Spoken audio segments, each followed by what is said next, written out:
क्षमता होना और क्षमता को सही जगह पर प्रदर्शित कर पाना, दोनों के बीच जमीन आसमान का अंतर है। मन के हारे हार और मन के जीते जीत। आज इन दोनों बातों की गहराई को आप इस कहानी के द्वारा समझने वाले हैं। कई बार ऐसा होता है कि हमारे भीतर क्षमता तो होती है, पर हम उस क्षमता का प्रदर्शन सही जगह पर नहीं कर पाते।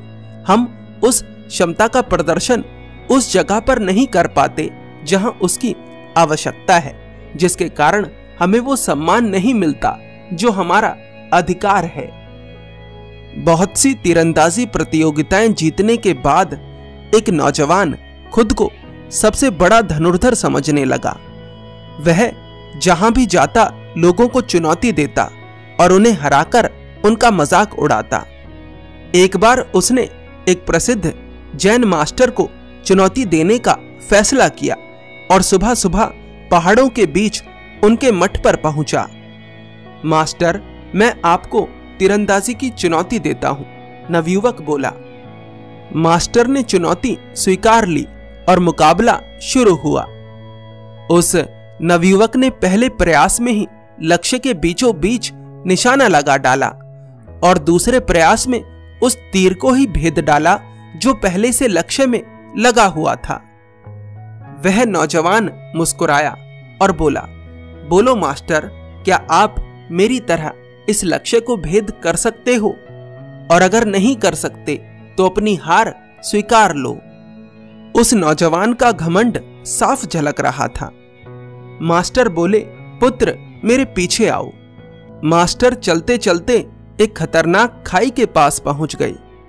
वह नौजवान देखकर घबराया और बोला, मास्टर आप मुझे कहां ले जा रहे हैं? मास्टर बोले, बस थोड़ी सी दूर और, हम बस पहुंचने वाले हैं। आओ इस पुल पर चलते हैं, हमें इस पुल के बीचों बीच जाना है। उस खाई के दोनों तरफ दो पहाड़ थे जो कि एक लकड़ी के पुल के द्वारा एक दूसरे से जुड़े हुए थे। ये लकड़ी का पुल एकदम जर्जर था और कभी भी टूट सकता था। नवयुवक पुल को देखकर घबराया, पर अपने अहंकार के चलते वह डरते डरते उस पुल के बीचों बीच पहुंच गया। मास्टर ने कमान से तीर निकाला और एक पेड़ पर निशाना लगा दिया और निशाना लगाने के बाद नवयुवक से कहा, अब तुम भी इस पेड़ पर निशाना लगाकर दिखाओ। नवयुवक कंपित था, भयभीत था। बाहर से तो उसने खुद को संभाल रखा था, लेकिन भीतर से वह कांप रहा था।